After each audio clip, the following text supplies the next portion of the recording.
Hello everyone, hello. Welcome back to Tony D Music Channel. Wonderful to have you back here again. Hope you're doing well.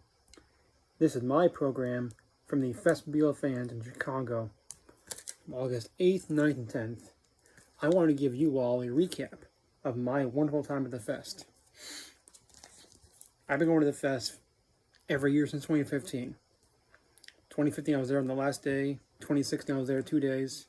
Every year since, all 3 days. It's been wonderful. I've met more people there each year. And now I've got a bunch of friends there at the Fest, and they're wonderful. But the first thing I did when I was there was I played the games on Friday night. First Name That Tune game, which I have to say is quite impossible to win. A Name That Tune game where they play a very, very, very short bit of a Beatles song. You have to guess what it is, which is really difficult. I got a few questions right, but I did not come close to winning this game. But it's always fun. It's fun to watch, not so easy to play. And then of course Trivia Game was next. That one is much easier. I got second place in that, in the second round. I feel like at this point, I should just give up trying to win those games. But it's so much fun. Tom Frangione makes the Name Two game fun, and Wally is fun with Trivia Game. I'm glad they asked a bit harder questions, but it's stressful, that game. But I'm really glad I played. And they give out great prizes, like a poster I got, and refrigerator magnets, and an awesome tote bag.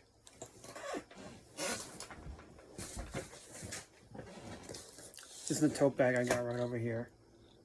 Day Tripper on the side. Very cool shade of blue, too. My favorite color. After those games, I think I wandered over to the marketplace, where everyone's selling stuff. And, I immediately saw Jude Kessler and bought her newest book on John Lennon. If you don't know about Jude Kessler and her books, you have to learn more. She has been writing a series of historical narrative books on John Lennon's life, filling in every single day of his life to the utmost detail. Because as she has said, John Lennon was a boy that was not wanted by his parents. And in these books, she really gets to the core of his emotional state in each part of his life.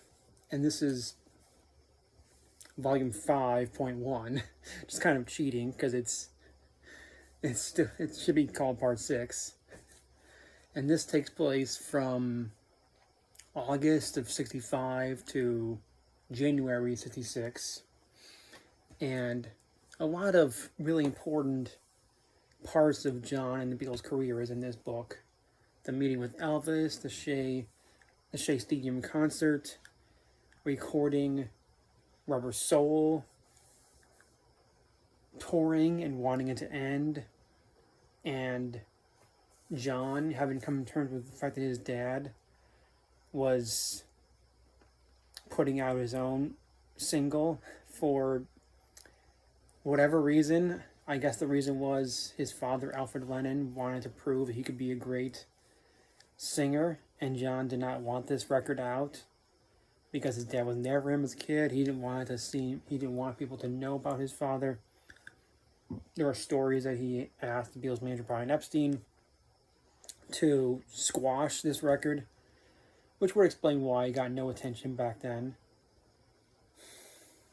I highly recommend Jude Kessler's books. And also on that first night, I bought this book from the author in the Fest, Play It Like Ringo, How He Propelled the Sound of the Greatest Band of All Time. Now, I've read a book years ago delving into Ringo's playing, and as a non-musician, it's kind of difficult to read, but I think these books are worth it, because Ringo has been really underrated as a drummer. He's not flashy, he's more subtle. and which I think makes him a better drummer than people like John Bonham. No offense to John Bonham or his fans, but Ringo, you have to really focus on his drumming styles because they're varied, and he does not show off at all. He'll play for what that particular song needs, and really he'll play to the singer, and he knows how to keep time. It's like he's a human metronome. That book I am excited to read. And night one of the fest was just so great because of friends I saw there. Tom Hindotti from Two Legs Podcast saw me and invited me to hang out with him and friends from Two Legs community. That was such a joy. Andy Nichols brought a little stereo there with probably every McCartney song ever. What a cool little thing. Great to see Andy and Heidi at first. James Martinez, Beatley Tone from his Beatles channel. I want to give a shout out to them. Kyle Hand, Phoebe, Nick Syrat, his wife Maggie, Kim, Mrs. Beatley Tone. And then, I left that night, and day 2 was awesome. Day 2, I was excited for the Two Legs presentation on Chaos Creation in the Backyard.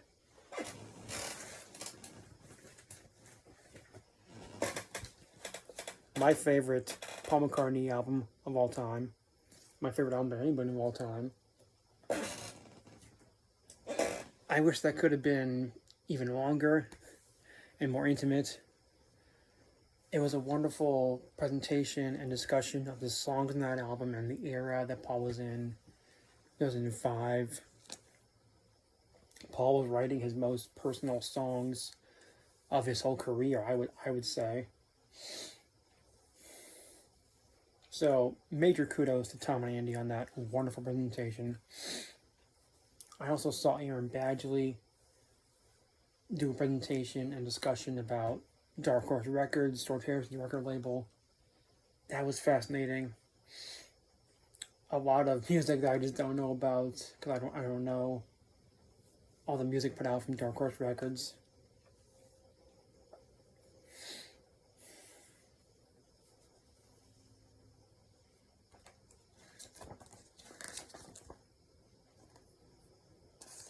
Oh, and what was wonderful was this awesome presentation and panel discussion about Ringo Starr in Overdue Appreciation. Shout out to Scott Warwick on that panel, and Jeremy Petrala, and Scar Moody, and Mitch Kazara. I thought it was fantastic. This fest needs to have more discussions and panels about the solo Beatles careers, but really, Ringo discussions are really much welcome. I really loved Scott Warwick explaining how he also discovered Ringo because of Thomas Tank Engine, like myself here. Ringo just deserves so much. I saw a little bit of the Apple GM stage on that Saturday. Liv Rose is a wonderful singer who goes up there. Her and her band. They're fantastic. And at 12 o'clock on that day, I saw the Pepperland Rockestra. This great band with classical instruments, electric instruments. They played Old Dirt Road by John Lennon. They played She's Leaving Home. They are fantastic. And also, it was wonderful to spend time with the folks from the Two Legs podcast community on Saturday night. Joan Borelli also, Nick Syrat and Kim, and Maggie, Nick's wife. I want to thank all those folks so much. I really do.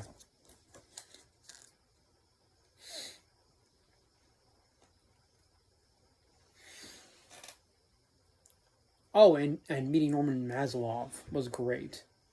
I could talk to that guy so much. It was fun to talk to him about McCartney and how I love Roman Rain, which he hates. and I love wildlife, which he's a bigger fan of than I am, I think.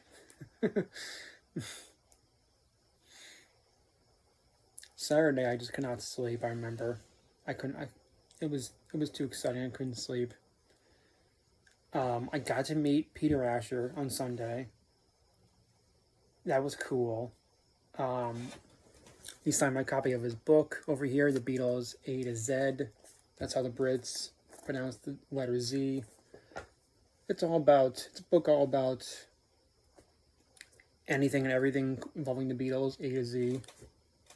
This I'm really proud that I got in the store, a little vinyl 45 adapter for record player with the Beatles Apple record label. And I got a few records. Handle with Care, Traveling Wilburys debut single, of course the supergroup with George Harrison, Jeff Lynne, Tom Petty, Warwick, and Bob Dylan. Now, the first night I was there, I browsed at the record vendor, and he had two George Harrison albums I wanted, but then someone else bought them the following day. But I did get Goodnight Vienna by Ringo Starr, a very old used copy, but it's a really great record. I think it's a great album that I will discuss later on in detail on this channel. And a Ringo album called Bad Boy from '78 that is not as good. I think half of it is quite good, half of it is not as good. But even if it's not the best album, I still want to have all Ringo Starr's albums. And somebody was selling a very old copy of Magical Mystery Tour, the LP, and it's a very good copy. Only has one small problem with it. One track skips, but it's a fantastic record. I've always loved that album. I got these for getting a trivia question right. Beatles guitar picks. I'm not a guitarist, so I probably won't be using these for the guitar. Maybe just bookmarks for when I'm reading. I had to buy this at the Fest store. The recent documentary Daytime Revolution, all about John Yoko, on the Mike Douglas show, the afternoon talk show, where they invited on revolutionary radicals like Bobby Seale and Jerry Rubin, as well as a chef who was making healthy foods, and George Carlin, famous comedian, and Ralph Nader, the activist, and two controversial singers, and this guy who was doing something involving brainwaves. Fascinating film. However, I will say, the Lennon documentary from April, 1-1, is a far better film in my opinion. Both about the same year, but the 1-1 film was about the concert, 1-1. I can't wait to get that on DVD and video. Anyway, Sunday was great. I really enjoyed the Hands Across the Water podcast with Andy Nichols, Tony Shelley, aka Beely Tone, and Kyle Hand. Great gents talking about Beatles myths. There are so many Beatles myths. Some of them, the Beatles started themselves. The myth about Ringo not being a great drummer. The myth about Paul not being as much a rock and roller as John. Great times to be had. And I also really enjoyed the multi-generational fan panel with Susan Ryan, Scar Moody, Andy Nichols, and others. Really great to get that kind of perspective, because I still want to hear from more Gen Z Beatle fans. I hope that there are more. And finally, I wanted to show something I bought on the last day, or a few more things, actually. Before I went to the fest, I saw who the guests were going to be, and I was dying. I was dying to meet Jenny Boyd. Jenny Boyd, of course, sister of Patty Boyd, who married George Harrison back in '66, and she later on married, Jenny married Mick Fleetwood, a female Mac, and I really enjoyed meeting her. She was lovely, so lovely. But this book, I gotta say, is one of the best books I've ever read in my life. I'm gonna discuss this more in another video, but I love hearing her story about going from a helpless girl whose stepfather abused her, and then married Mick Fleetwood, who was not a great husband and felt powerless, and then later on learned to harness the power in herself. I will explain more later, but she was lovely. And on the last day, I decided to buy something fun and got this crossword puzzle book where all the clues are McCartney lyrics. So if you know McCartney's solo lyrics, you'll do well in this. Some of them I have not filled out. And also, breakfast on the last day was great. Thanks again to the folks from the Two Legs podcast for having me. I got to do McCartney trivia again with Andy Nichols. Nick started asking the questions. The concert on the last night was awesome. As always, the band Pool played, and they had great guests. Peter Asher performed 3 times. I love seeing Simon Kirke on the drums from Band Company. I just wish he performed even more. Jim McCarty from the Yardbirds was great performing. Again, I wish he performed even more songs. He played For Your Love and Shape of Things, and my favorite song with the Yardbirds, Heart Full of Soul. That is an awesome song. That concert was so cool. I wish they would give him the guests more time. Billy J. Kramer, also a great highlight. He performed, of course, the classics, I Call Your Name, and Do You Want to Know a Secret, and Bad to Me. Bad to Me is a song John Lennon wrote and even Billy J. Kramer, and Billy J. Kramer had a great hit with it. I love that Billy J. Kramer has been there in the past few years in the Fest. He's wonderful. That's my recap of the Fest. Oh, and Robert Rodriguez, an amazing guy. It was so cool to see him. Yeah, I'm so flattered that he was excited to see me there. And he's the host of the podcast, something about the Beatles. He's written many amazing books. He's very knowledgeable and very, very kind. So great to see him. And great to see my friends from online. And yeah, it's settled back to regular life. But that's my recap of the Fest. Thank you so much for watching.